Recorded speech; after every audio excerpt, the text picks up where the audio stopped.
Come on, run. You better not get caught. You better not get caught. Come on, come on. Yes, sir. Shout out to my wife for recording. 1, 2, 3, win. Let's go, week 4. These boys got me running already today. Golly. I'm tired today, I ain't gonna lie. Did somebody say Domino's? Y'all know referees are normal people, right? We have day jobs. It's 3rd down. As the back judge, I have the play clock. If that play clock goes down to 0, this flag comes out. I'll talk to him. You gotta think about it. Everybody always sees the second reaction. So they might do something, but don't retaliate because that just reflects how you look as a player. College coaches see that, your coach see that, and that results to a penalty. So always think about that when you're out there, all right?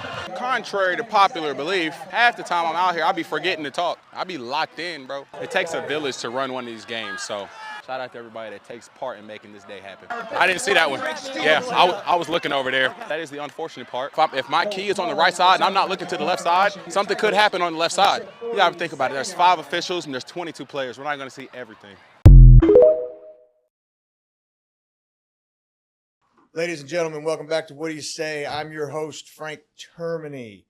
If you like what we're doing, please hit like and subscribe, and please turn on notifications so that we can update you on any new content. And today we have Jeremi Barnes. Yes, sir. Yes, sir. Man, I'm excited to have you on here. Man, I looked at your the Instagram page. I mean, God, 210,000 people following you. Yeah. So here, this is how bad I am with social media. I'm actually a social media idiot. Luckily I have the Moss Marketing Group to help me with all that. But so we played Chillicothe. Pius plays Chillicothe, and then there's all this commotion. There's cameras. There's all this stuff going on. And I went up to my wife, and I'm like, "What's going on?" She said, "You guys got the TikTok ref." And I'm like, "What?" She goes, "You guys got Jeremi Barnes." And I'm like, "What are you talking about?" I have no idea what's going on, right? So then after the game, I go home and I start looking at all the stuff. I'm like, "Man, this guy's just blew up." Yeah. It happened really quick. It happened very quick. Gosh, That's awesome. So where are you originally from? I'm originally from Raytown, Missouri. Raytown. So I tell people I'm from Kansas City, but that's just because people don't really know what Raytown is. So right. Well, it's Kansas City. Yeah, it's Kansas City. Yeah. So, were you an athlete as a kid? Yeah. So actually, I did just about everything growing up. Only thing I probably didn't do was like soccer or hockey or anything like that. But I did baseball, basketball, football. I even did cross country in high school. How old are you, Jeremy? 26. Oh man, you're a baby. 26. 26. Yeah. Probably one of the last kids that you'll hear born in the 90s. I was born in 98. So wow. Anybody else, they probably call me Unc now because I was born in the 90s. But wow, 26. Gosh darn. Yeah. Okay, so played baseball, basketball, football. Those 3. I stopped playing football in 7th grade. So interesting. Yeah. But then, so let me ask you this: do you just referee football, or do you referee everything? What else do you ref? I only referee football and basketball. Okay. I stopped doing basketball the past couple of years just because with my job, the way that my schedule's set up, I can't really commit to it. So I took a step back, and then I only focused on football because I can commit to Friday night 7 o'clock. But basketball, you might have a game on Monday, Tuesday at 3:30 or 4 o'clock, and I'm still working throughout the day. Right. So as an assigner, on the other hand of it, as an assigner, when you're assigning the basketball games and your official tells you like, "Hey, I can't make it," and it's the day of, that puts a strain on them. So I'm the type of person, if I can't fully commit to it, I just don't start. You're all in or you're all out. Yeah. What did you thrive at as a kid? Being the class clown. Being the class clown, man. So from an athlete's perspective, there wasn't one thing you gravitated toward more than the other? I was known for my jumping ability. So okay. I used to jump a little high. Yeah. So that's where I went to college for triple jump and long jump. So you go to, you have brothers and sisters? Yes. How many? I have one brother, one sister. Older, younger? They're both a lot older than I am. Really, you were an oops. I was the Yeah. But I always tell everybody I'm the best that happened to the family. Yeah. So you were an oops. Yeah, my brother, he is 36, and my sister is a little bit older than him. I think a year or 2. They both in Kansas City as well? Yes. All right, good deal. So and then where did you go to college? I went to Avila University for Okay. the first 2 years, and then I transferred, and then I went to University of Central Missouri. Okay. Yep. So what did you do at Avila? At Avila, Did you play any sports in college? Yeah. So in high school, I did basketball all 4 years. Got it. And my athletic director, he came up to me and was like, man, I bet you couldn't beat the triple jump. Because I told you, I mean, I was a jumper. So I would, jump up and grab all the rebounds. I was playing the 4 as a 5'10", 5'11" kid. So he was like, I bet you can't beat the triple jump. And I'm just like, what's that? So I'm the type of person that if somebody tells me I can't do something, I go and do it. So went out, long story short, ended up breaking the school record. And then I got a couple of college offers for track. And then went on to do track in college instead of doing basketball. So your track. initial plan was basketball in college. Absolutely. And then on a bet Yeah. from the AD, Yeah. Vince Fitzgerald. you tried the triple jump. Vince Fitzgerald. That's my guy. He changed my life, man. You tried the triple jump and you beat the record. Mm-hmm. And then, so did you win a state championship? So I was leading going into the finals, and I forget the guy's name. I think his name was Alvin something. I think it was Thompson or something like that. He went to Cardinal Ritter, and he had won, I think, the year before, a couple years prior. And I was winning going into the finals, and on the very last jump is when I broke the school record again and got 46.1, and he got 46.4. So I lost by 3 inches. Ugh. Yeah. He beat me on his last jump, and then I came out and got 3 inches shorter than what he did. So I ended up getting second at state. And that was your senior year? Senior year. And I started doing it my senior year. Yeah, started doing track my senior year, man. I mean, I think I did it one time junior year, and I didn't like it. And then he came back and he was like whispering in my ear, like, yo, come on, do this. So then I went back out, full-fledged, got a couple of trainers, coaches, and went at it and got second at state. Wow. Yeah. And so then you start getting offers for track. Yeah, so I actually got a couple of NAIA offers for basketball, and then where'd you get offered? So where was it? There was even a D3 school that had reached out to me, and well, let's see. I think it's Greenville College. Probably there's the NAIA schools around here. You got Benedictine. It was the I think it was Central Christian or something like that. Okay. It was some schools in Kansas. Got it. But I didn't really want to go play NAIA. I was just like, you know what? I saw that really the deciding factor that made me choose track in college was I had done basketball basically my entire life and didn't get anywhere, didn't get any offers or any places that I would want to, go and enjoy. And I saw how much success I had with track within 2 months of doing it. And I said, well, I could try and this might sound a little selfish, but I said I could drop 50 points a night and my team still lose. But in track, it's an individual sport and it's a team sport. Here, you know what? It doesn't sound stupid to me because you're putting yourself in the situation where you're gambling on you and you only, and that's okay. Yeah.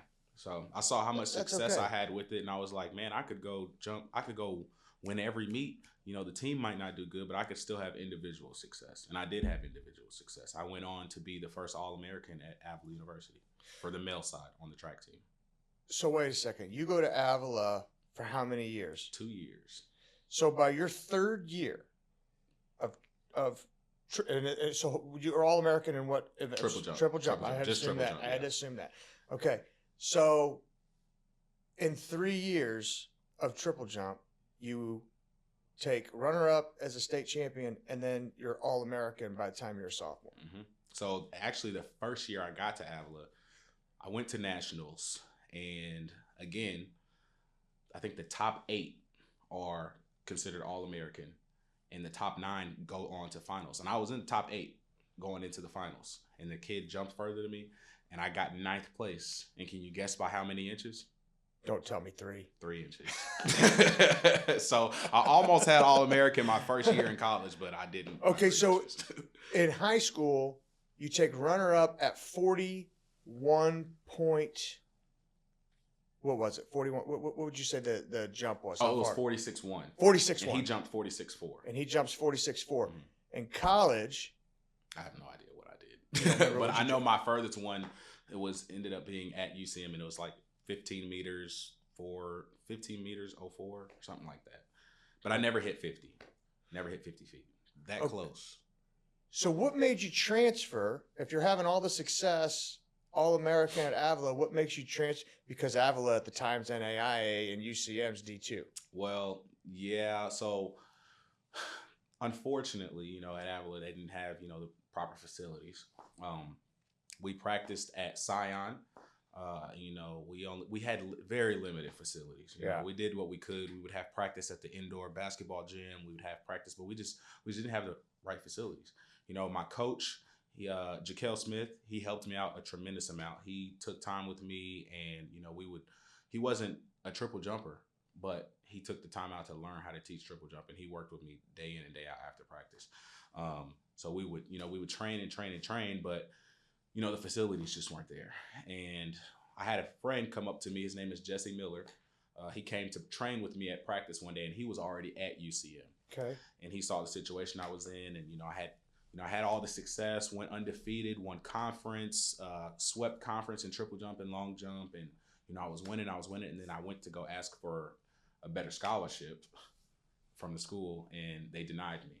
So I was driving from home, because I stay in Raytown, so I was about 20, 25 minutes away from the school. So I was driving there every day. I didn't have a meal plan, you know, and then I just asked for something more, and they wouldn't give it to me. So he saw that. We had a conversation. He saw that, and he was like, man, our coaches would love you at UCM. He was like, we have a phenomenal coach, and we got the facilities. He goes, dude, you need to transfer, because there's no reason why you should be going in this much debt, and you're already, you know, busting your butt.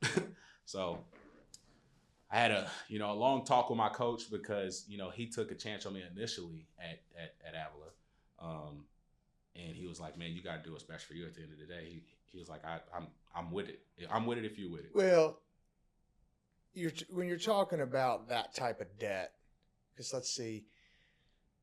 Avila is not cheap. I'm saying you're 26, and so I have to think it's close to, I mean, you're looking at probably $160,000. Yeah. If you paid the whole tuition. Yeah. So I did get some scholarship.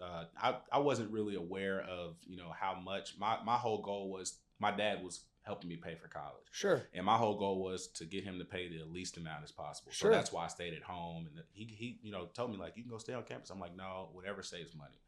And that's just what happened to turn out. And then, so what did UCM give you? You know, like I said, I really don't know. It was more. It was more. It was more. Yeah, and the tuition there of Jump Street's probably significantly less. Yes, it was more. And actually going out to UCM, a little incentive of that was, you know, that was my first time away from home.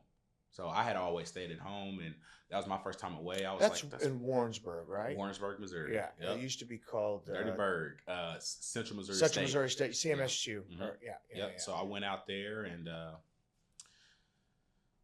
shout out to Jesse, man. He got me out of that situation, and went on to UCM. And then they ended up, it was a good thing that I left, because they ended up shutting down the track program, I think, a year or two after I left Avila. Well, I remember the athletic programs. I had some friends go play baseball up there, and I had I had a friend play basketball over there, and I think a couple kids play football, but the football team at the time, I think, only had a JV schedule. So I knew a lot of those athletic programs over at Avila were kind of green, and they were just kind of starting them up. The athletes at Avila, I mean, we were like everybody was like this. Like, we were our own little community. So, I mean, shout out to all the athletes at Avila, man. You got to grind if you go to Avila. Sure. Yeah. So. You got to hear, and that's why, you know, like you said, you got NAIA scholarships to go play basketball. Mm-hmm. And there's so many people who are kind of like, I don't want to go play NAIA. Yeah. But I'm going to tell you something. NAIA is, yeah. they got some dudes. So I wasn't aware of that coming out of college. You know, I was thinking, oh, D1 or bust, D2 or bust. You know, I didn't even want to go D2, but, you know, 5'11". What are you going to do? God gave you what he gave you. No, so, I understand. But I did grow to learn that, you know, even doing anything at the next level is a blessing. And being able to compete, going out there, you know, and getting scholarships and getting your college paid for. Well, here, I remember, so I went to Benedictine, and my freshman year, I tore my ACL, had surgery, and then my sophomore year, I tore it again and had surgery. And then I I honestly, in hindsight, shouldn't have even tried to play the second year because I was never the same. Mm-hmm. I just never was the same. That's what But happens. but I remember looking at some of these guys and saying to myself, what do you have to do to go play Division I football? Mm-hmm. I mean, we had guys on our team running, 4 3s, 4 4s. Mm-hmm. I mean, 190-pound defensive backs that just come up and knock you in the next week. Mm-hmm. And I'm like, what is it? Why are these guys at an NAI? Not that here, like I said, Benedictine is very competitive Mm-hmm. in NAIA. Yeah. Always in the playoffs. I actually refereed Benedictine for, I think it was, I did college for the first time last year, and they were winning. They take their program serious. For sure. Yeah. There's a lot of history. Coach Wilcox, who I think he retired maybe 2 or 3 years ago. That head coach up there's only been head coach 2 or 3 years. Mm-hmm. And hell, Coach Wilcox was a player at Benedictine and then never left. Really? And I would bet he coached there 40 years. Probably. So there's a lot of that's a generational school. And I know guys that went to Benedictine with me whose kids now go to Benedictine. So, it's there's a lot of tradition there. Yeah. There's a lot of tradition there. But I digress. There is some wicked good athletes in the NAIA. Yeah. And I you just got to wonder. I think so much of it is uncontrollables, right? Like, how tall are you? What's your arm span? Hey, man. And what's your speed? What's your vertical? I mean, here, you're a trainer. You can have someone come in and train, right? Yeah. And you can get them faster, but that don't mean they got speed. Now, right. And you can get them to jump higher, but that don't mean they can jump high. Right. A lot of that stuff is just God given. Yeah. And I'll make the argument that speed is God given. Uh-huh. Right. You either have it or you don't. That's true. And I think when you're looking at these D1 guys, there's a lot of there's God-given talent, but that's what happens when talent works hard. Yeah. Right. Because there's a lot of talent that don't work hard. Yeah. And I've actually seen talent ruin people actually more than I've seen it help them, because it sometimes destroys their work ethic, because as young kids, they don't really have to grind. Yeah. They just play. Yeah. And they're good and they're better than everyone. Yeah. And then all of a sudden they're 18, 19 years old. All of them are that good, except this guy knows how to grind and the other one don't. Yeah. Well, I'll tell you what, man, I just got back from the All-America event at Under Armour, and those kids are humongous. I don't know what they feed them nowadays, dude, but I was taking pictures with them. They are. I never, in high school, college, and I'm only 5'9", maybe. Okay, maybe. Never did I ever feel short on a football field, ever. And when I was at Pius, I graduated from St. Pius in 1997. I think I could name every kid that was taller than 6 foot. Okay, I could name them. I remember them. That's wild. Right? Now? I mean, right now, I think there was probably 4 kids I could think of that were 6 foot plus. Mm-hmm. Okay, now, Mm-hmm. like half the team. Yeah, you got. Yeah. And I'm like, what are they feeding these they ain't kids? Playing. They stretching and doing the Michael Jordan method with the little hang bar all day, every day. They are huge. And it is so much harder for athletes today than it was when I was a kid. Yeah, it's evolved for sure. The game's changed, Mm-hmm. the talent's evolved, and I told my daughter, she's a competitive volleyball player, and I'm a physical therapist by trade, but I also do sports performance training. And so I tell my daughter, I'm like, come on, we're going to go do vertical. And she's like, Dad, I've had volleyball twice this week. And I said, Gianna, every volleyball player has had volleyball twice this week. Oh, yeah. I said, by going to volleyball twice this week, you did not work anyone.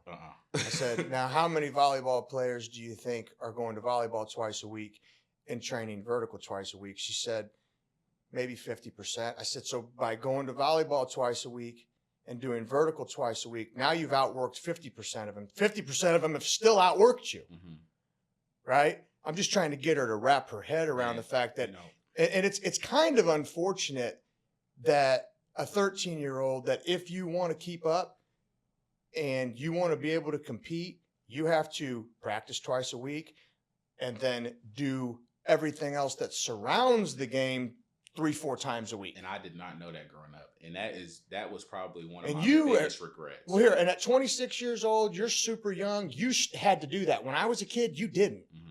When I was a kid, you went to practice. When practice was over, you was done. Yeah. Right? You played football during football season. You played basketball during basketball season. You played baseball during baseball season. You know, I had to do that, and I didn't. I don't know why. I thought that the season was just, oh, basketball's coming up, let's play basketball. Football's coming up, let's play football. Baseball. Yeah. But that stuff is year around, man. I mean, you have to grind every single day when you're young. and trainers. Yeah. The meal, the food aspect, the nutrition aspect of it. I mean, it's not. And I'll have parents come up to me and be like, "Hey, we're done with club volleyball. We want to start training." And I'm like, "Okay, club volleyball ends in June. School volleyball starts in August. You want to train for 2 months.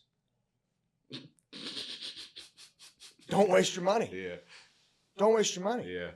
You have to. The parents have to get themselves out of this mindset that we're not going to train during the season.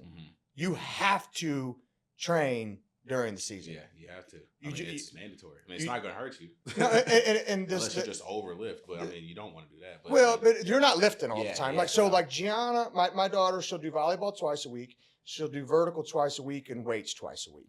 So she's doing something 6 days a week. And then she takes 1 day off. And I tell her, listen, I don't care if you do it. Don't do it for me. Right? I just want you to understand that I know what your goals are. And if you think you're going to meet your goals practicing twice a week, it ain't happening. Depending on what your goals are. and like when I was a kid, and I don't know about you, because like you're significantly younger than me, but you didn't have to worry about people younger than you coming in and taking your spot. It just wasn't, it just didn't happen very often. You know, I never thought about that. It didn't.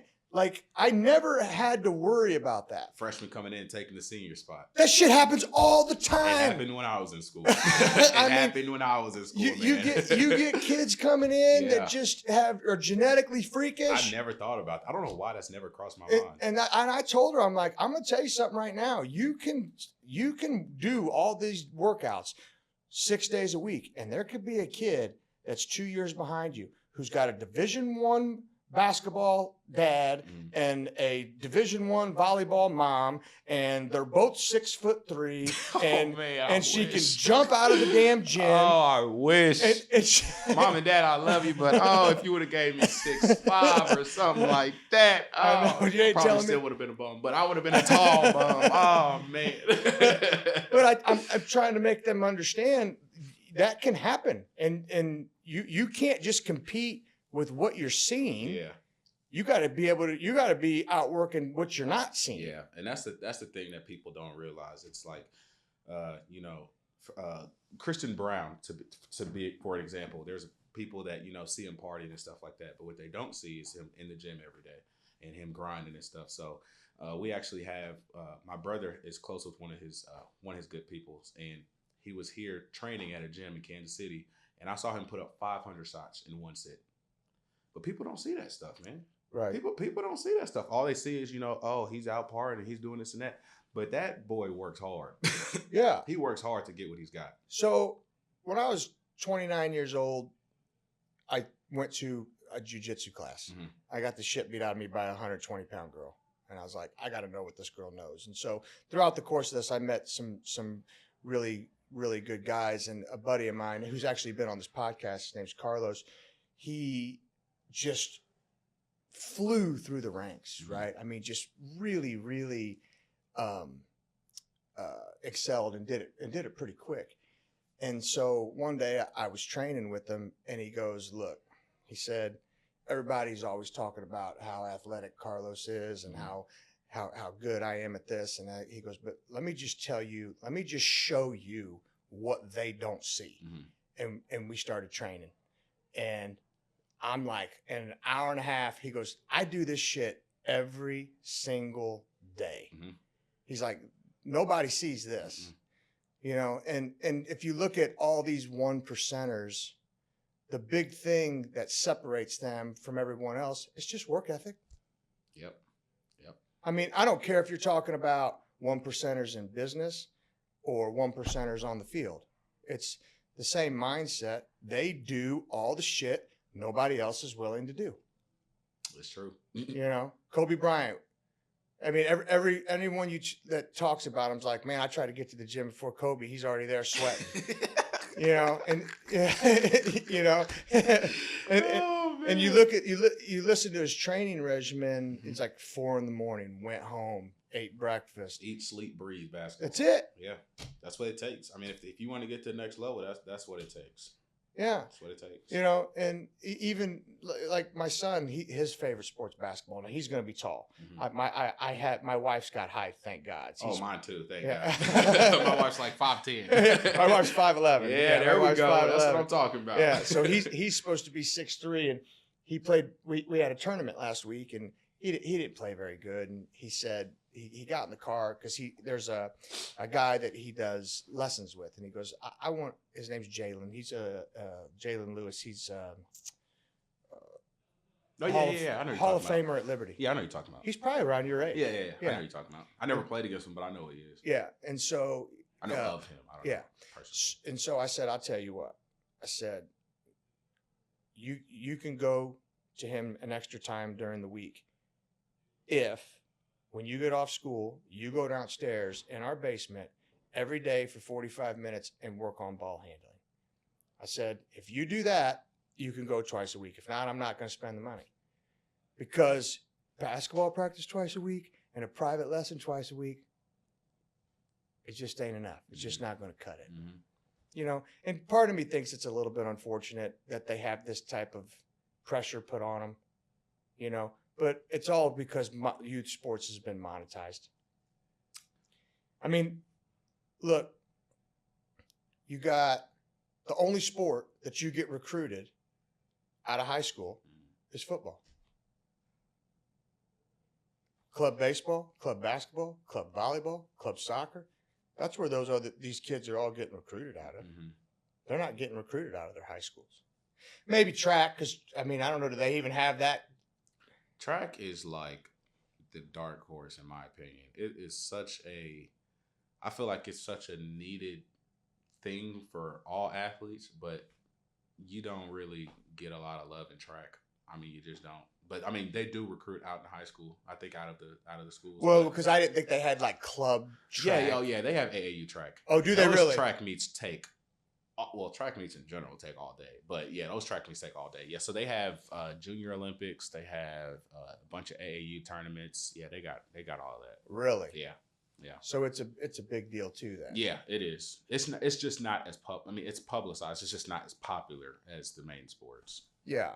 So, but yeah, I enjoy out of that. Yeah. I enjoy watching it on the Olympics. Those long jumpers and the high jumpers and the pole vaulters. Yeah. But see, that's every 4 years because that's like that's like the Super Bowl. Right. But there's track meets going on right now. They have indoor season going on right now. As a matter of fact, I was supposed to be. Where do you do that at? So they don't really have a lot here in the Midwest, but on the East Coast, I know they do indoor season for high school. We don't do indoor season for high school here, which is an unfortunate scenario. But there's a track meet that I was supposed to go to tomorrow. There's a track meet that I was supposed to go to today at K-State. They're having an indoor meet right now. So colleges, indoor season. Really? Yep. And I didn't know that when I went to college. I went to college thinking, I get to chill to outdoor season. They're like, nah, after Labor Day, we're starting practice. I'm like, wait a minute. Yeah, your first meet's in December. What? Yeah. Indoor. What is indoor? Yeah. So what events can they do? Every single event except for, I think, so it's a 200-meter track instead of a 400-meter track. Okay. And then I think there's tracks now where there might be 250 or 300. Don't quote me on that. I wasn't a runner. But now they have bank tracks. They got, indoor season is a big thing in track that I had no idea about until I got to college. Okay. Yep. So 1 lap around, they do 200, 2 lap, 400. And then in the middle, normally they have either in the middle, if it's a bank track, they have it in the middle. If it's just a regular indoor track, which I think Pitt State has a 300-meter track. But either way, they just do it on the straightaway. 60 meters. Do times vary indoor versus outdoor? Oh yeah. So you got wind. You got you don't have any wind in indoor. I mean, so that speed is your speed. And hold on, and in springtime you could run into a still 30-degree day. That too, and the wind could be blowing right in your face, or it could be at your back, and you just take off. So that's why they have legal wind and illegal wind. Say this again. So what legal? Legal wind-aided wind and then illegal wind. So what does that mean? So like if you notice at the end of there'll be like when people run and they have the times and you see that like the little plus or the minus, that's the wind. So I don't know what the legal wind number is, but it's like if you see +2, that means the wind helped you plus 2.6. If you see it negative, so if the wind is plus, it's coming towards your back. So it's pushing you forward. If the wind is negative, that means the wind's coming towards you. Got it. And it's also the same thing in long jump too. They got that would make sense, right? Well, it would even have to affect you vertically. Yeah, legal wind and illegal wind. It would have to affect you vertically, so not just horizontally. I had that question come up. Somebody was talking to me about the Olympics, and they're like, "What is it? What are these numbers at the end? What is that plus 0.2?" I'm like, "That's the wind." Wow. Yep. So there's sometimes, I don't know. I don't really look into the history and the statistics of things like that, but I think there was a point in time where somebody had like beat some record, but it was illegal because the wind had helped them too much. So in my opinion, that would make you not want to compete because the numbers now invalid, basically. Well, I wouldn't necessarily say not to compete because like you never know when it's going to happen. You could run fast and you have no wind, or you could run. I've seen people run with the wind. But if you're in if you're in a situation where you know that they're going to ding you because you had the wind at your back, now you know the time is going to be what's the word I'm looking for? Like here, let's say a guy beats a world record in a 100-meter dash, and he had the wind at his back, a significant amount of wind at his back. Okay, and now you're telling me that they give you a plus minus based on the wind. So how does that affect the time? It's just it's kind of hard to explain. I don't know how to like explain it without like just saying it. So like you can tell, like if the wind is at your back, it's kind of like have you ever ran with a sled attached to your back or? Sure. So that's like the wind. That feels like the wind coming towards you. Right. Now the wind coming at your back is like somebody pushing you while you're running. So you can tell the difference. So, but do they put like some type of an asterisk or something at the score based on which direction the wind? Yeah. So like they have stuff set up. They'll have like a little stick set up that like tells where the wind like which direction the wind is blowing, how much wind is blowing, how fast, how slow. So at what point does the wind become significant? I mean, you're always going to have wind outside. Yeah, you'll always have wind. Right. So, but at some point there's got to be a certain like mile per hour where they say, now this can significantly affect your score. Yeah. So like that number, I don't know that number. You don't know what it is. It's like. But there's a threshold. Yeah, there's definitely a threshold. There's a threshold. It's like plus, I don't know. Don't quote me. I want to say +3. I don't even know if that sounds ridiculous. It's plus something. And then they're like, no, that's illegal, buddy. So what did you major in college? So I majored in business administration to start off. And then I switched to nursing.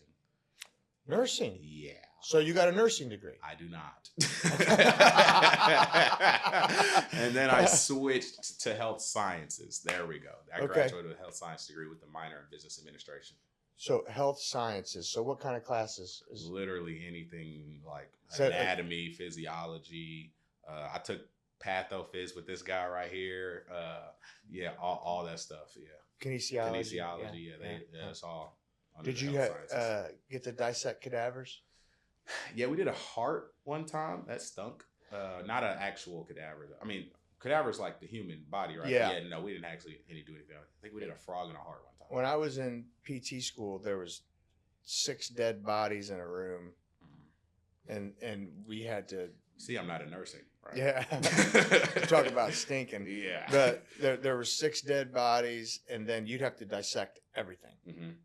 You know, they would even make you dissect the face to get like muscles of facial expression and muscles of mastication. I mean, that is a very unnerving, like when you're looking at a dead guy and you took the skin off of his face. But I mean, like that's the profession. Right. Yeah. I mean, I would. So that's one thing I did appreciate about doing those kind of labs was, you know, you can see it on paper, but like I'm not going to be working on paper in the field. Let me see something that I would actually be working on. So when they actually got like pig hearts and stuff like that and brought it into class, that was fun to me. It was nasty and it stunk. But I agree. I learned more in that gross anatomy class. Yeah. You know, it's unbelievable what actually being able to, number one, you had to do the dissecting, Yeah. right? So you had to learn how to do that. And there's a lot of technique to that. And then you have to identify all the muscles, all the nerves, all the arteries, and to actually see it, you know, on someone versus in a book. Yeah, because you're not working in a book in real life. No. You're not. No. And you know what's crazy? Like, you can have one dead body and you're looking at a nerve and it's in a very specific place. And then you come over here to this dead body and you're looking at the exact same nerve and it's someplace totally different. That's what makes the world go round. It's crazy. Everybody's different. It's crazy. So then now what you ended up having to do, because you never knew, like, because what the professor would do is he'd like pin something. Okay. And let's say he pinned a muscle and he'd say, what nerve innervates this muscle? So now you got to know what the muscle is first before you can know what nerve it is. But you never knew which body was going to get pinned. So now you had to know everything on every single cadaver. I mean, it was brutal. It was. I had to take anatomy twice, actually. Yeah. So shout out to Dr. Parker, my anatomy teacher in college. The first time I like completely goofed off. And he came to me and he was like, you're a smart kid. You're smart. Like just stop messing around so much and take this stuff serious. So I ended up getting, I think it was, I either got a B. I think I got a B in the class. But I wanted to get into nursing school, so I wanted to get an A. And then I took it over again and I got an A. It was something like that. So what drove you away from nursing school? You know, so like I said, I already did 2 years at Avila. And then I got to UCM and I did 3 years because I took anatomy twice. And then I took, I think it was pathophysiology. I took that twice. And I didn't get into nursing school the first time. And then I didn't get in the second time I tried. And at that point, I was like, I am 20. How old? Let me just go ahead and graduate. Right. So I was like, you know what? I'm not even gonna try to get in a third time. I said, I'm just gonna graduate and network from there. When I was at Rockhurst, so after Benedictine, after I tore my ACL the second time, I'm like, I don't want to stay in Atchison, Kansas, right? Yeah. So I went home. I transferred to Rockhurst and I stayed home and went back and forth. But it was microbiology was the class that they would use to figure out, is this person capable of being a nurse or not? That's when they would drop out, is when they had to take that class. Yeah. You know? That was Pat though, because I think you could pass everything, but if you didn't average like a 75 or higher on your test, your entire grade dropped down to a D or something. And I remember, like, you'd look at the syllabi, and I remember organic chemistry, you'd look at it and you could get like a 65% and still have a B minus. You know that's a hard class. Yeah. You know you're screwed in that class. Yeah. They ain't doing that for nothing. I'm glad they had those standards. They need to bump up a little bit more, because if somebody's working on me, I want them to have a good grade. So I completely understand why the standards are the standards. Yeah. Yeah, they were some tough classes. They were definitely some tough classes. The weed out process is what I like to call it. So you graduate. So here, you're 26. So it's 2025. So when did you graduate? In 2021? December 21. Yep. December 21. I think. But business administration. No, minor in business administration, major in health sciences. Health sciences. And then what'd you start doing after that? So I busted tables.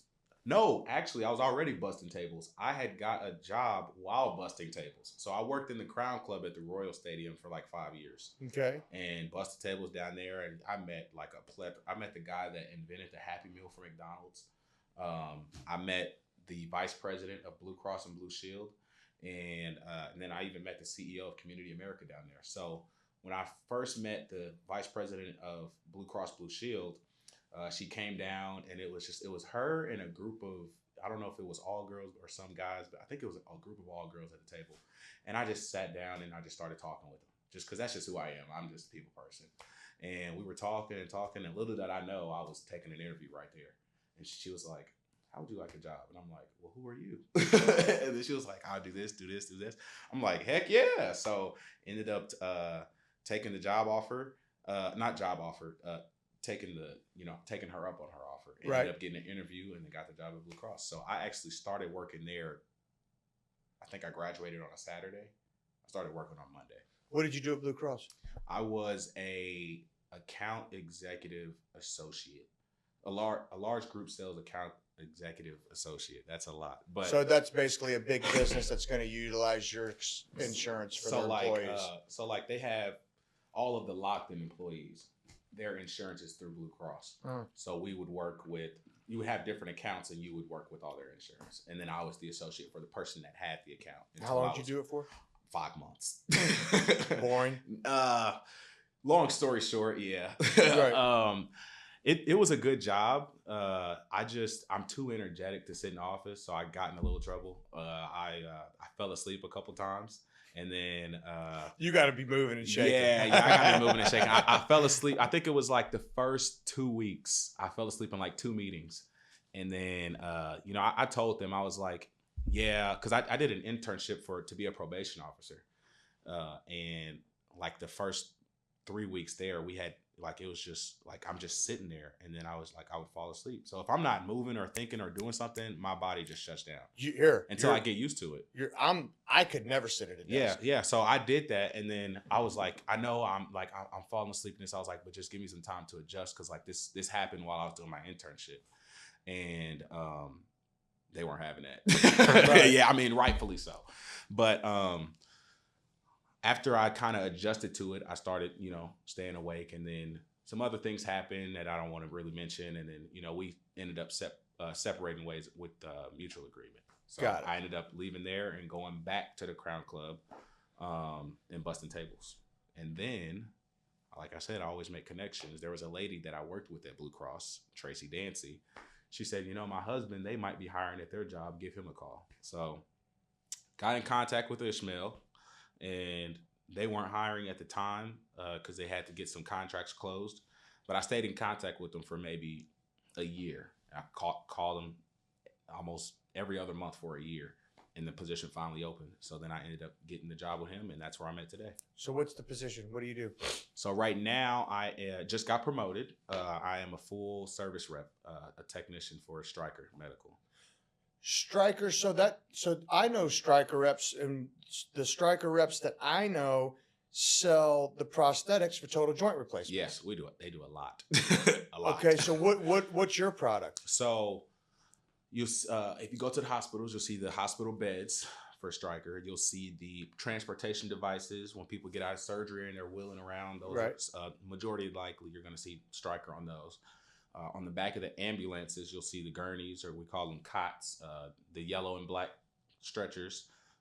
Those are our products. And then the power load that lift those up. And then we also do like monitors, and, we got different devices in the OR, different, they do a bunch of different stuff. But I fix the beds. I fix the cots, the stretchers, the wheelchairs, transport devices, and the beds, and the stretchers in the ER. How much training goes into that? I got to think that's a pretty big apprentice. Yeah. So my whole interview process was like, they were looking at my resume and they're like, you have no experience in this field. Why are you going to be successful? And I told them, I was like, well, if you want to get into that, we can. But long story short, I told them I'm coachable, and I'm going to be successful in anything I do because I have been successful in anything that I've done. For example, track. And then for Blue Cross, there is a I think within the first 90 days, you had to get your insurance license. And I ended up getting my insurance license before I even got on the job to show them how serious I was about the jobs. And they said nobody had ever done that. So I was telling them all this stuff, and I'm like, I'm going to be successful because I work hard. And then ended up getting promoted like half a year earlier than I was supposed to. So how many products are you capable of fixing? It's a lot. So I never worked with like any tools before this job. And now I can 3/16 and 1/8 and wrench, impact, all that stuff. So yeah, it's a lot. Do it all. I still need a little help, obviously, because I'm still only a year into it, year and a half. But yeah, I can fix a lot of stuff. There had to be a significant training process, though. You're kind of thrown into the fire. No way. Yeah. So well, because I have to think there's got to be some liability in the event that, particularly with the stretchers. And those, yeah, there's. Okay, if they think something's fixed and it's not, that's a problem. So I was an associate. So you followed someone around. I followed someone around. How long? I will say I did that. That answers your question. So I followed him around for a year and a half until I got promoted. Now that makes sense now. Okay. I was thrown into the fire by following him around, and like I would watch Ishmael, and shout out to him because I mean whenever I got on the job, he like said, "Don't do anything, just watch." And I just watched for like a month or two. And I'm the type of person like try to help. He's like, just sit back and watch. And I would watch him fix stuff, and I would watch him, and I would watch him, and then eventually it started catching on. And then I would go and do those. Like if we did something already, he would send me to an account and then meet me there, and then we would go and do it. And he would watch me do it, and then that's how I kind of the process of me. Yeah, I would think a year and a half. I figured it would take that long. Yeah, if there's that many products. I mean, and we still see new stuff every single day. I mean, and that's what I love about the job. It's just not, and it's no disrespect to Blue Cross at all, but I just can't sit at a computer and I'm done with my work by 9:30 or 10. And then, I'm waiting for something else to happen. Like I gotta always be doing something. I'm the same way. I'm so unproductive. If there's nothing to do, I'm sleeping. Yeah, that is me. I mean, that's me. That's what I'm doing. Yeah. An ideal. So I owned an outpatient physical therapy clinic. I had 4 locations. I sold it to Select Physical Therapy. And then I had some equity in a home health agency. And I sold that to a private equity company. Well, the home health agency expanded to hospice. And so after about a year and a half after selling, they had called me and said, "Hey, do you want to come over and sell hospice for us?" And I'm like, "Yeah, sure. That's fine." Hospice, that's like when people are about to pass, right? Well, that's the stigma. Okay. But that's not the case anymore. So now end-of-life care is a component of hospice. Got you. But really what it is just an extra layer of care for maybe someone who, they do have a certificate of terminal illness. So they do have to have a certain illness that would qualify for them for hospice. But it doesn't mean they're getting ready to die right now. Got you. Right? But there's equipment that needs to be ordered for all these people. And it could be a hospital bed. It could be a Broda chair. You guys probably have all that stuff. Could be a Stryker hospital bed. It could be. Right. And so there's all kinds of things. And then we always have to call them for service calls, the assisted living facility, skilled nursing facility. They'll call us, "Hey, so-and-so's bed's jacked up, send someone out." And so these guys are the same way. There's God only knows how many products that they got to know how to fix. Mm-hmm. So I know that you guys run your butts off. Yeah, so they give us a work truck, thankfully, because, we drive a lot. I just got back from Oklahoma yesterday, so... Okay, so that's another question. How big's your territory then? So I was the associate for the entire region. So we had Montana, North Dakota, South Dakota, Nebraska, Missouri, Kansas, and then Oklahoma. So you got to go to all those places? So I never had to go to Nebraska or higher. I always was in like all of Kansas, a little bit, mostly Missouri, and then Northwest Arkansas, and then like Tulsa, Oklahoma City, Norman, Oklahoma. Okay. So I would travel. I would put about 50,000 miles on my truck in a year, but I was always moving. But for the most part, you're home every single day because I was the associate for the region, but I was really Ishmael's associate for Kansas City.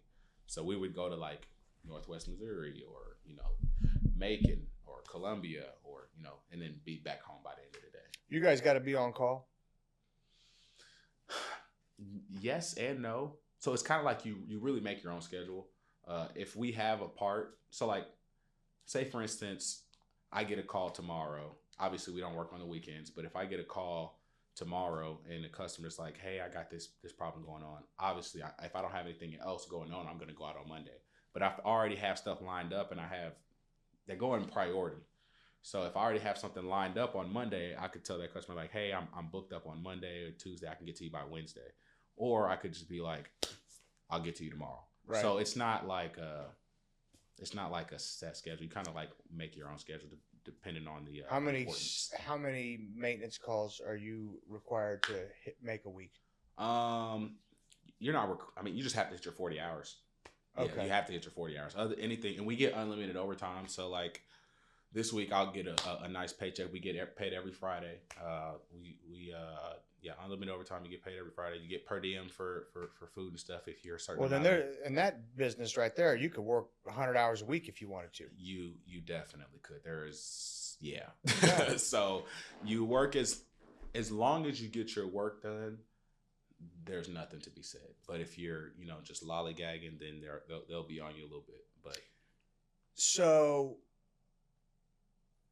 I lost my train of thought, Jeremy. What was I going to say? Gosh darn it. All good. We were talking about the traveling aspect and the job and fixing stuff and how many maintenance calls I would have to get per week. I mean, it's really, it varies by the day. Some days we'll have to go out and we'll start at 5 and get home at 7. Other days we'll start at 11, be done by 2. And that's what I love about the job. It's fluid. It's fluid. It's nothing's ever the same. And you're always using your brain. Because stuff messes up and breaks that you have to figure out. You got kids? No, I got a dog. Yeah, that's enough. Got a dog. So when did you start refereeing? Started refereeing at unofficially at 12 or 13.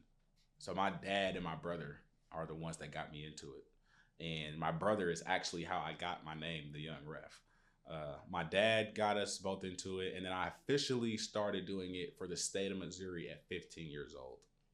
So I've been doing it for 11 years. Wait, you've been refereeing football and basketball since you were 15 years old? Yeah, and strangely enough, it just started to click this year or last year, because the past 10 years, it felt like I was just going through the motion. But now it's actually starting to make sense, which is so weird. I don't know why it took 10 years for my light bulb to pop on, but it's actually starting to make sense now, and it's fun. And that's why I'm able to mic up and do stuff like that, because I'm comfortable and I know what I'm doing for the most part for high school. So you do some college stuff too? Yeah, I did college last year. Okay, so when did you come up with this concept and decide I want to mic up and have someone follow me around and do everything that you're doing on TikTok? When did you decide that you wanted to start doing that? Do you want me to give you like the real version or the politically correct version? No, I don't want nothing politically correct, because I'm the most politically incorrect person you've probably ever met. So you go ahead and you give it to me. So the real reason is because all of the officials are old, man. They're not dying off, but they're retiring. And the past 3 to 4 years, I've had to, well, I'll take that back. Past 3 to 4 years, I've had to change 3 crews just because multiple people on our crew have retired. And I'm the youngest on the crew by far. And I was like, you know what? We're short of officials. Games are getting canceled. Games are getting moved different dates because we don't have enough officials. And the way that we're recruiting officials isn't working, because normally you'd see a dad bring his son in and he's recruiting, or, I bring a friend, but that only reaches a handful of people. So I was like, okay, I've always been on social media. I was like, what can I do to try to make refereeing look as fun as it is and as inviting? Your whole deal wasn't to necessarily bring attention to you. No, not your whole deal was to bring attention to the profession and attract young people to come do it. Absolutely. And then you end up blowing up. Absolutely. And it will always be that way, because I've had people present opportunities for me, hey, come out here to this camp so you can referee college. And I'm like, as much as that sounds, and that's a goal of mine, is to maybe do a bigger college one day. My goal right now is the getting people to sign up to referee because we have a shortage in youth sports. We don't have a shortage in college necessarily. Maybe NAIA, you see more of a shortage in youth sports than college, and you don't have a shortage in the NFL either. No, but those guys get paid a lot of money. They get paid a lot of money. So, Yeah. But yeah, that's my whole thing. I was like, how can I make this look interesting? Because it is, and it's a brotherhood. How can I make this look fun so that more people will want to do it? So I mic'd myself up, and I started just being myself and showing the interactions that referees have with the kids. And I've showed people that it's, you know, it's fun. You know, there are moments and times where, you know, you will make a bad call, but that's okay because you're human. I don't have kids, but we have kids, we have families, we have wives. You know, we're regular people, and most people don't see referees as human. So that's the side that I'm trying to show, is the interactions between the referees and the players, and to try to get the parents and the coaches to stop, you know, yelling and giving the refs such a hard time, because that's why a lot of the people don't want to sign up, and that's why a lot of the referees are getting out of it. And was that intimidating for you? Oh yeah. My first game, I didn't want to touch another whistle. My very first game that I refereed. And you're talking about high school. I was 15. I think it was 15, 13, 14, 15, one of those ages. I refereed. It was over at Our Lady of, no, the school's closed now. It was in Grandview. I forget the name. Our Lady of Peace, I think is what it was. Okay. So this is a grade school. Yeah. And Okay. It was actually my cousin, who I'm going to go see play tonight. It was his game. He was in, I think, 3rd, 4th, or 5th grade. And I don't know if you know who Javon Crudup is. Sure. Oh, yeah. Yeah. Yeah. Big dude. So what was it? What's the documentary called? Paseo to Pembroke? Yes. Yeah, with Anthony Peeler, Mhm, Javon Crudup. mhm. There was Teron Liu, Yep. Derek Hood. Yep. So And then the Rush Brothers. Yep. When I refereed my first game, it was his game. And So you wouldn't remember this because back in 1994, Uh-huh. Derek Hood played Teron Liu, and I think it was Center or Central. I can't remember the two teams, but it might have been Raytown. Where did Derek Hood go to school? It was Derek Hood and Teron Liu playing in a game to go to the state championship that went into like 3 overtimes. Did they talk about that on the documentary? Oh yeah. Yeah, Oh I yeah. think Here there that's was what it people trying to sneak in there. Yeah, It was at it Municipal at the Auditorium. Municipal, Yeah. Yep, Oh, yep. it was crazy. Yeah. It was Javon Crudup, man. I refereed his game, and he was like all over me, man. You know him; he's loud, so he was like, He's a big dude. he's a big. I mean, and at the time, I'm like a scrawny buck 40 maybe, and I'm 15, and I'm just like, this is my first game. I'm like, and the other guy that I was working with, he was a younger official too. So we were just like, and then I got out of there after that game, and I told my dad, I was like, I never want to referee another game. I was like, that was horrible. But I thank him for doing that. I don't know if I've ever thanked him, but to this day, if I ever see him in person, I'll tell him thank you, because I needed that. Because my dad taught me a valuable lesson that day. He said, Jeremy, you're not only, you know, whenever you're refereeing, you are in charge of the court. You are never going to make somebody happy with any decision that you make. You're always going to be 50-50. You're going to make somebody mad. You're going to make somebody happy. And he said, also, you got paid. They are paying to play, because it was an AAU game. He was like, these teams are paying to come, and you're getting paid to be there. He was like, don't let another person don't let what another person does to you make you feel a certain way to take money out of your pocket. Right. And I don't know what about that, like, just lit a fire up under me. I went back, and I was still kind of hesitant, but to this day, I always keep that mindset. And it hasn't, I mean, obviously I've had other different things happen, but I always keep that with me. Like, I'm in charge. How long did it take you to be able to become assertive? Right. Because referees can't get aggressive. Yeah. No, right. Coaches are going to do that. But referees need to be assertive, and being assertive is an art form. And so I have to assume that was incredibly difficult at first, particularly when you got grown-ass men probably nose to nose with you disagreeing with calls and things like that. Yeah.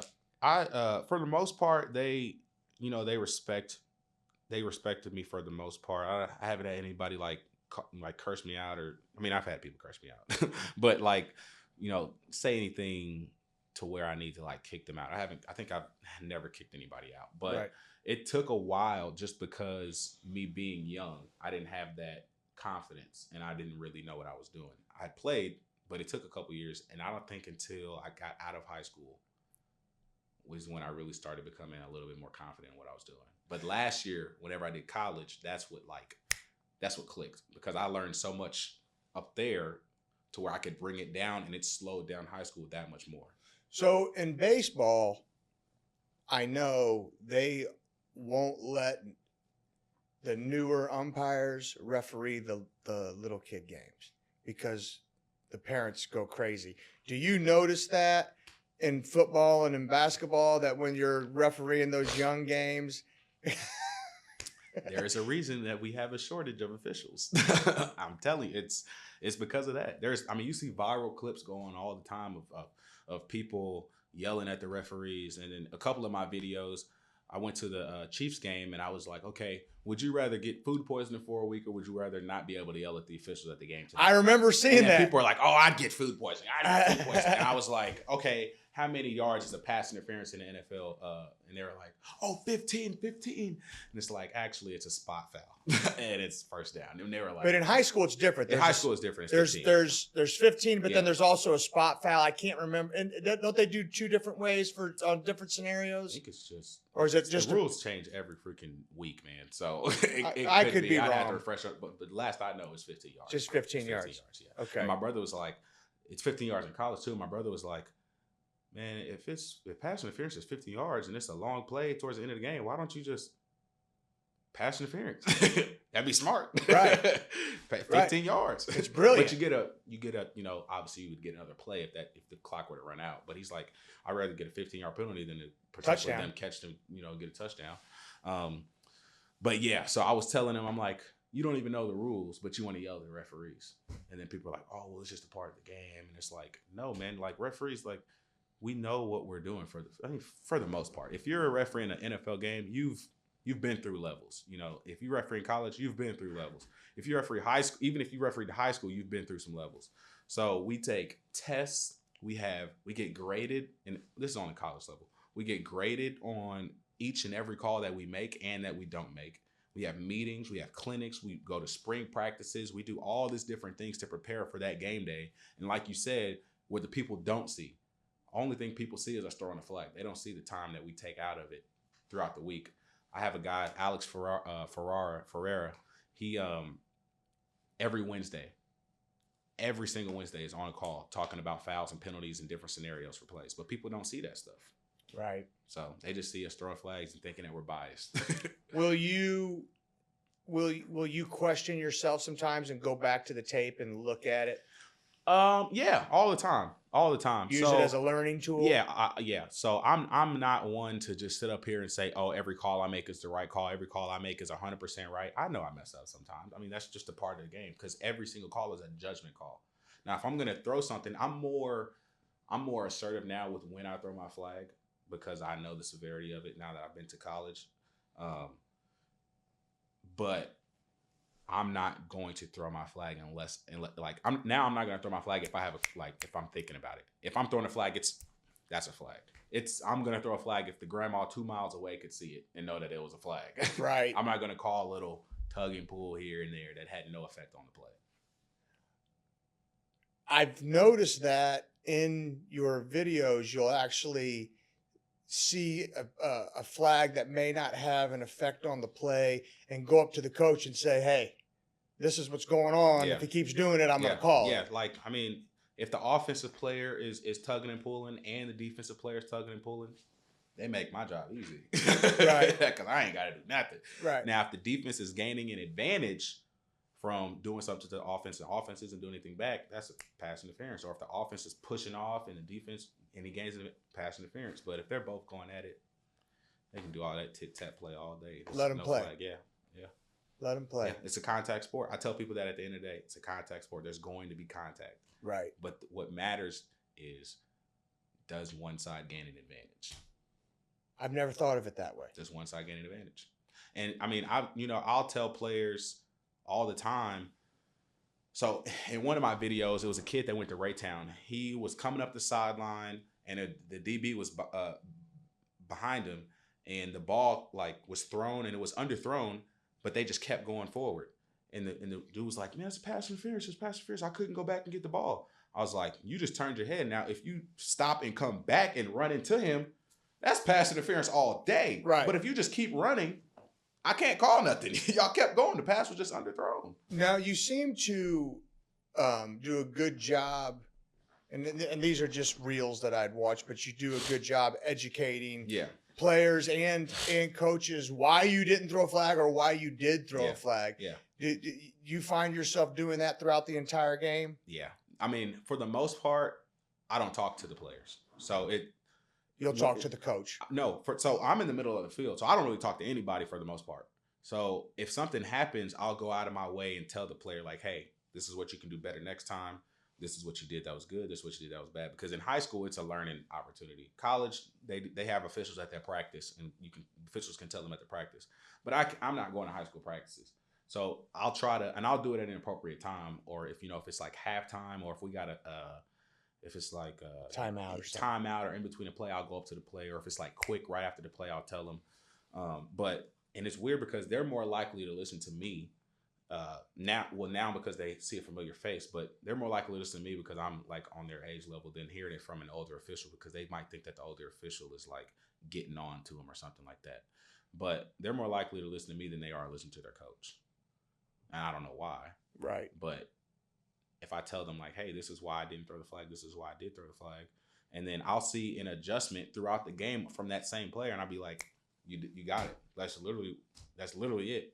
So that's the best part of it for me. So when you first started this, you mic'd yourself up. You just went and got a little mic. Mm-hmm. And then who was your camera guy? My camera guy was my camera wife. Okay. So my wife. Yeah. So she does the camera, and then how many followers did you have prior to doing this? 2,000. You had 2,000 followers. 2,100 on Instagram, and I think I had like 30,000 on TikTok, because I said I had been posting videos and stuff, so I had a couple followers on TikTok. Okay, and so you do your very first game. Mm-hmm. Okay, and then how long does it take for you to start seeing that number creep up? So, can you throw me my phone real quick? Actually, I posted. We went to a jamboree scrimmage, and that's when we first started like doing it just to test it out. Quality was horrible, mic was horrible. We were just getting out all the kinks. And I had to do that here. I had so many podcasts that I had to redo and have guests come back on. Not here, but when I did them at home. So there was it was kind of nightmarish initially. Yeah. So we did that, and then the very first game, there is a clip where it looks like I tackle a player. Have you seen that at all? No. Oh man. Let me get my phone. Yeah, there's a clip where it looks like I tackle a player. That clip instantly blew me up. Instantly. And that was like the first video I had ever posted. Well, second, but that was the first video. So I started posting on August. No, I started posting I think September. Okay, so which one? September 3rd. Oh, you got to scroll. It's down there. Way down? Yeah. September 3rd is the first video I posted. What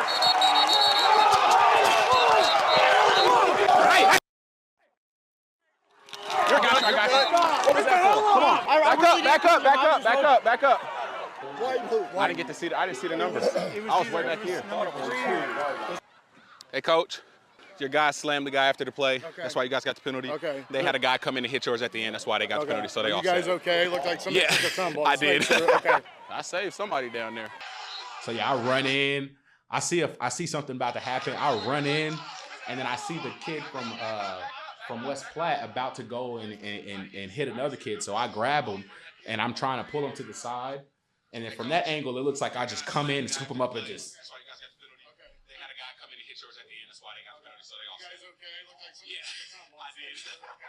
Here, I'm going to send this to the thread so they can put it on the. That was. You care if I have? No. I mean, it's already out there. Yeah, go right ahead. So that was the first video. Like that one got. Almost 1 million.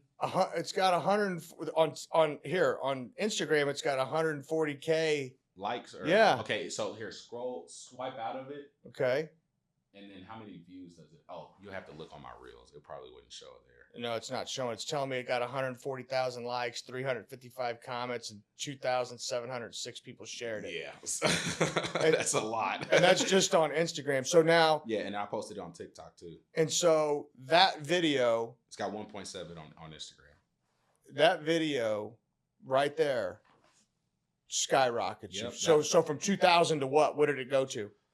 So I'm gonna show you the timeline right here. I have it pulled up. So I posted that video on September 3rd. September 3rd of 2024. Yes. Okay. September 6th. So you just started really doing this year. Yes. Yeah. It And hasn't then even by been the a full- it hasn't Chillicothe even been- game. It hasn't even been a full Wait year. a second. Chillicothe. So we played Rockers. Oh yeah, I'm about to blow your mind. Hold We, on. we did Rockers, St. Michael's. After St. Michael's was Cameron. Then it was Maryville. Week 5 is when you did Chillicothe. You were huge. Everybody knew you in the stadium. And I'm still like, I'm humble. I'm not about to be out here like, oh, I'm this person. But like, if you notice me, it's cool. So whenever the student section was chanting my name, Right. that was fire. Yeah. That was fire. So 5 weeks it took 5 you. weeks. So Go ahead, let me hear this. I posted that video on September 3rd. I had 2,000 followers. September 6th, I had 4,100 followers. On September 6th again, 4,300. Now, if we keep scrolling. The next time I took a screenshot was September 10th. September 10th, I had 6,800 followers. So you went, September 11th, I had 10,000 followers. And then you scroll again. September 12th, 15,000 followers. September 17th, 50,000 followers. September 17th, 60,000 followers. September 19th, 80,000 followers. September 24th, 100,000 followers. So I got my first 100,000 followers in less than 20 days. so how long did it take you to go from 100 to 200? Because right now on Instagram, let's see how many you have.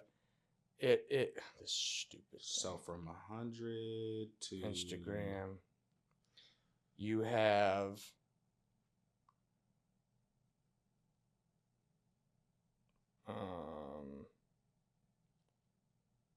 oh come on, Jeremy Barnes. Well, hell, you went. I thought the other day when I looked at this, it was 208,000. This is 331.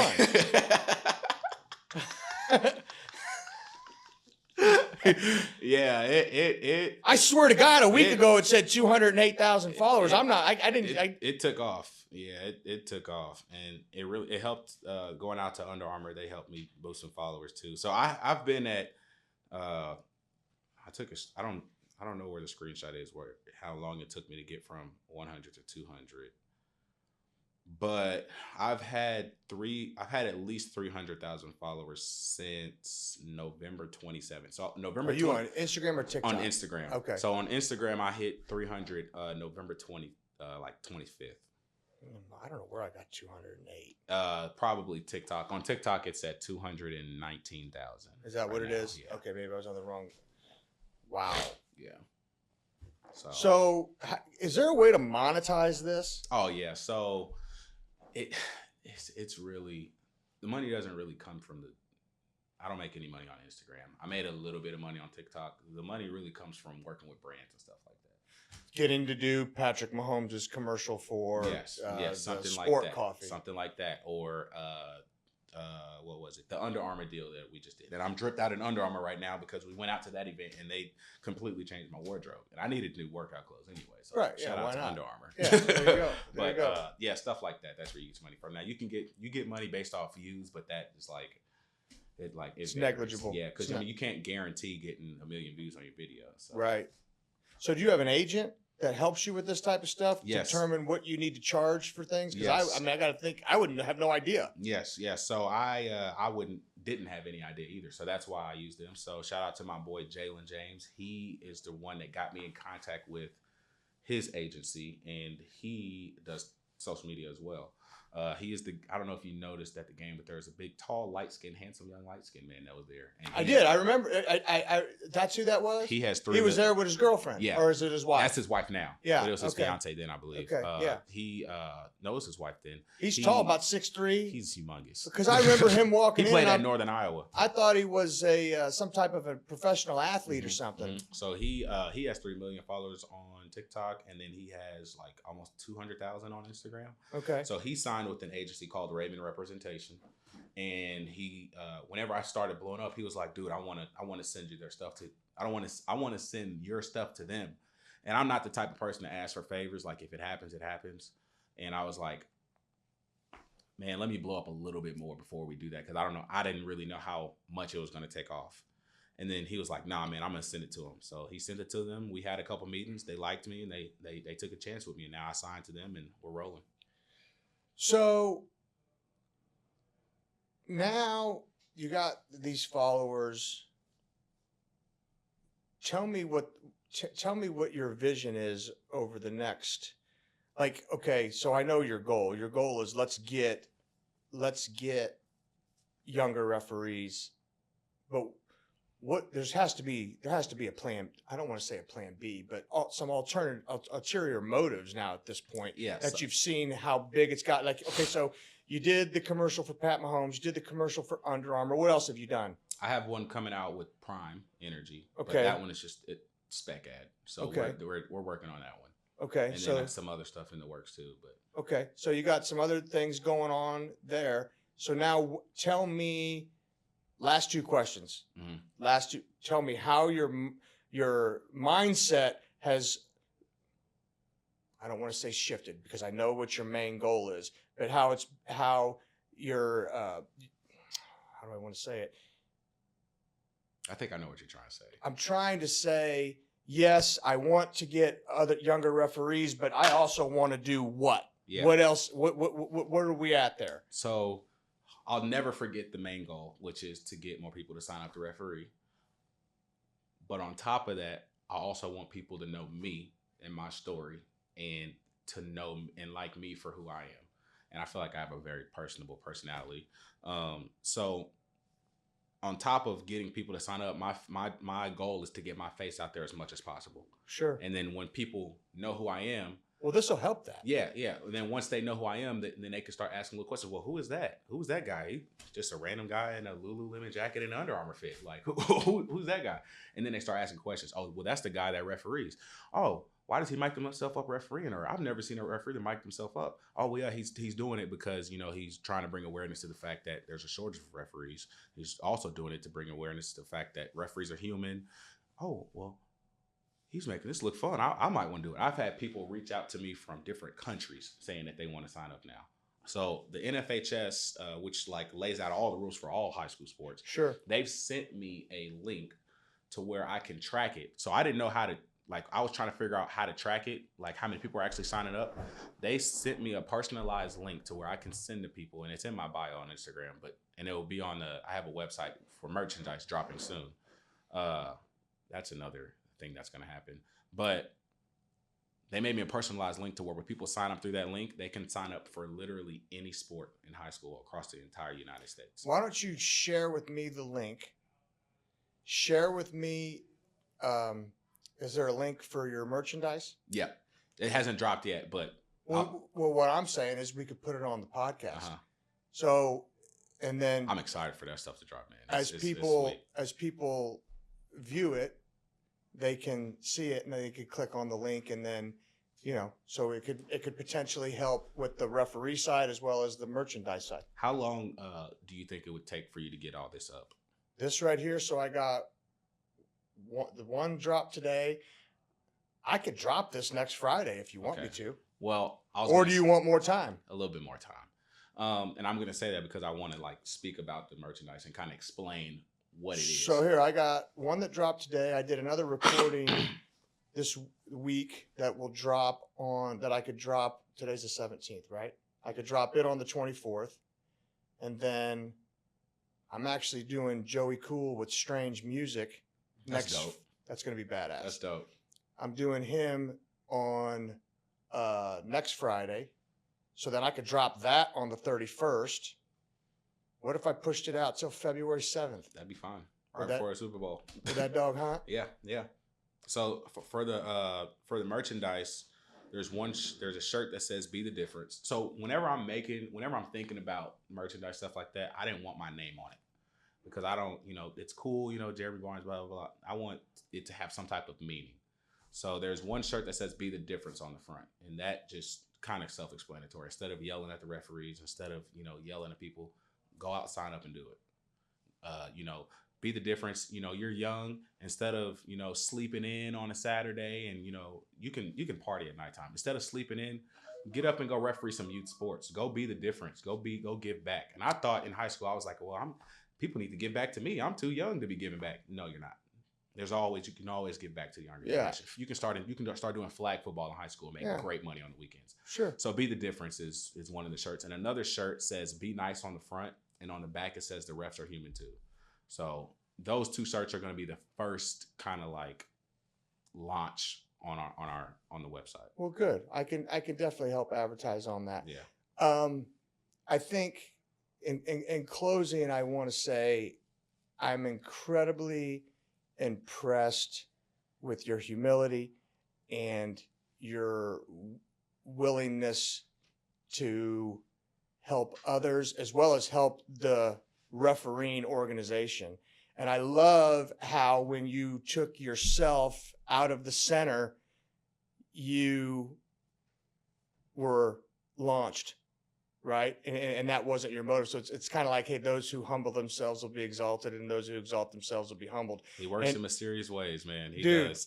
And now Never here in a you million are. years would I thought that it would turn into something like this. And I think this is great. I think every single part of what you're trying to do has absolutely nothing to do with you, yet you're still blown up. And I wish you the best. Thank you. I hope you continue to get every single spec ad, commercial, podcast. Well, I want to say one last thing. I wouldn't be able to do this without my dad, my brother, my mom, my niece. I have a niece that we didn't talk about.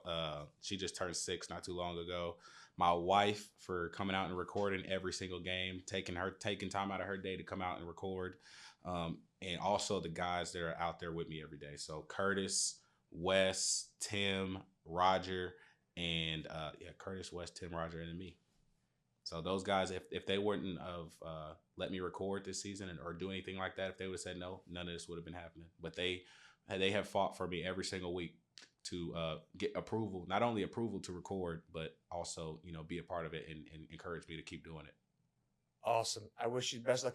Get me the links to those two things. We'll put them on the podcast when we drop it. We'll plan on dropping it on the 7th of February. Okay. I appreciate it. I forgot one more person, Andrew Pastor, and all my friends that help me. Sean right here, everybody that's helping me. So before I post every video, I send it to my friends and I say, how does the video look? Does any changes need to be made? And I send some of them to Sean. I send some of them to other people. Shout out to those people too. Kaiser, Andrew, Destiny, Brad, all those guys. Appreciate y'all. I think, oh wait, I got to turn this down. Sorry. I think you'll 100% continue to blow up and the merchandise and, how great would it be to just be able to do this? Yeah. Like I said, man, it's cool, but like my whole thing is just I want to see more people refereeing. Yeah. I think you're gonna get both. Yeah, it's cool, going out and going to different events and stuff like that. But it's like, man, while I'm out doing an event, there's a kid that's not playing the game because he doesn't have an official. So it's like it's cool and all, but it's like I want to, and that's why I'm glad that the NFHS sent me a link because we're able to track and see how many people are actually signing up now. They all might not use my link, but the ones that do, I get to see it. So awesome. Good stuff. Thanks for having me. Appreciate it. This is my first podcast, so I appreciate you. Hey, all right. Here, before you know it, you'll be on Joe Rogan.